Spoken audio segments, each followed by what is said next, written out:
comfort. Give comfort to my people. The great music of the Messiah and the majestic words of Isaiah. Speak tenderly to my people, says Isaiah on this second Sunday of Advent. And we hear the voice of John the Baptist crying out in the desert, a voice that we need to hear so desperately this strangest of Advent seasons. The New York Times published a couple of weeks ago a section of a book that Pope Francis wrote entitled, "Let Us Dream, the Path to a Better Future." The chapter in the Times was entitled, "A Crisis Reveals What is in Our Hearts." His main point is this: to come out of this pandemic better than we went in, we must let ourselves be touched by others' pain. He writes a great deal about his own pain, his own physical issues, his health, the time he spent in hospital due to having lost a lung, and how beautifully he was cared for by the doctors and nurses. He understands pain because he went through it and suffered himself, and challenges us to hear the challenge of Isaiah, to comfort those in pain. I encourage you to read the book, or at least the article of the New York Times, which so beautifully illustrates the challenge of our second week of the Advent season. So this week I'd like to take a few of the passages from the book in the article and share those with you for our reflection. Pope Francis writes these things: "In this past year of change, my mind and heart have overflowed with people. People I think of and pray for and sometimes cry with. People with names and faces. People who died without saying goodbye to those they loved. Families in difficulty, even going hungry because there's no work. Sometimes, when you think globally, you can be paralyzed. There are so many places of apparently ceaseless conflict. There's so much suffering and need. I find it helps to focus on concrete situations. You see faces looking for life and love and the reality of each person, of each people. You see hope written in the story of every nation, glorious because it's a story of daily struggle, of lives broken in self-sacrifice. So rather than overwhelm you, it invites you to ponder and to respond with hope. There are moments in life that can be ripe for change and conversion. Each of us has had our own stoppage, or if we haven't yet, we will someday. Illness, the failure of a marriage or a business, some great disappointment or betrayal. As in COVID-19 lockdown, those moments generate a tension, a crisis that reveals what is in our hearts. In every personal COVID, so to speak, in every stoppage, what is revealed is what needs to change. What needs to change, says Pope Francis? 1, our lack of internal freedom. 2, the idols we have been serving. 3, the ideologies we have tried to live by. 4, the relationships that we have neglected. This theme of helping others, Francis says, has stayed with him these past months. In lockdown, he writes, I've often gone in prayer to those who sought all means to save the lives of others. So many of the nurses, doctors, and caregivers paid that price of love,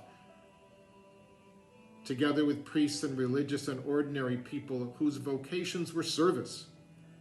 We return their love by grieving for them and honoring them. Whether or not they were conscious of it, their choice testified to a belief that it is better to live a shorter life serving others than a longer one resisting that call. That's why in many countries, people stood at their windows or on their doorsteps to applaud them in gratitude and awe. They are the saints next door who have awakened something important in our hearts, making credible once more what we desire to instill by our preaching. They are the antibodies to the virus of indifference. They remind us that our lives are a gift and that we grow by giving of ourselves, not preserving ourselves, but losing ourselves in service. The coronavirus crisis may seem special because it affects most of humankind. There are 1,000 other crises that are just as dire, but are just far enough from us that we can act as if they don't exist. Think, for example, of the wars scattered across different parts of the world, of the hundreds of thousands of refugees fleeing poverty, hunger, and lack of opportunity, of climate change.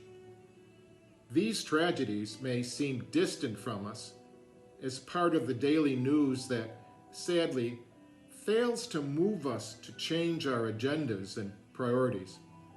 But like the COVID-19 crisis, they affect the whole of humanity.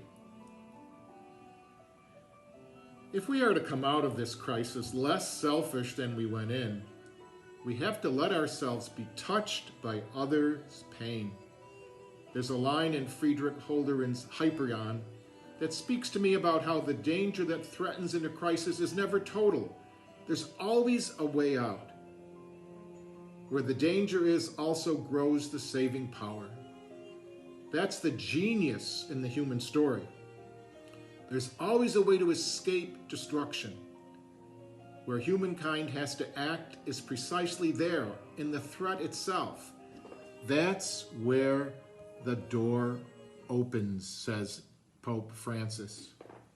This is a moment to dream big, to rethink our priorities, what we value, what we want, what we seek, and to commit to act in our daily life on what we have dreamed of. God dares us at this point to create something new. We need to slow down, take stock, and design better ways of living together on this earth.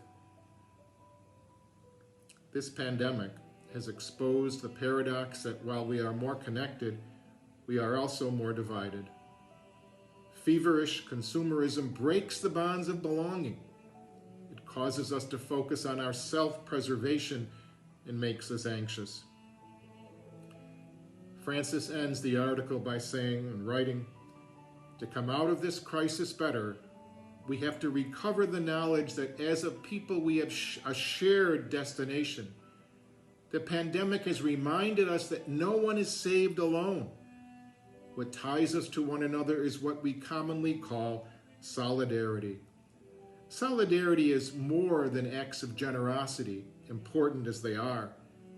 It is the call to embrace the reality that we are bound by bonds of reciprocity. On this solid foundation, we can build a better, a different human future. Comfort, O comfort my people, says Isaiah. Speak tenderly. Let us all hear the challenge of Isaiah this second week of Advent, and also the challenge of Pope Francis to come out of this pandemic better than we went into it. Peace to all of you as we continue to pray for each other and our world during these challenging days of Advent.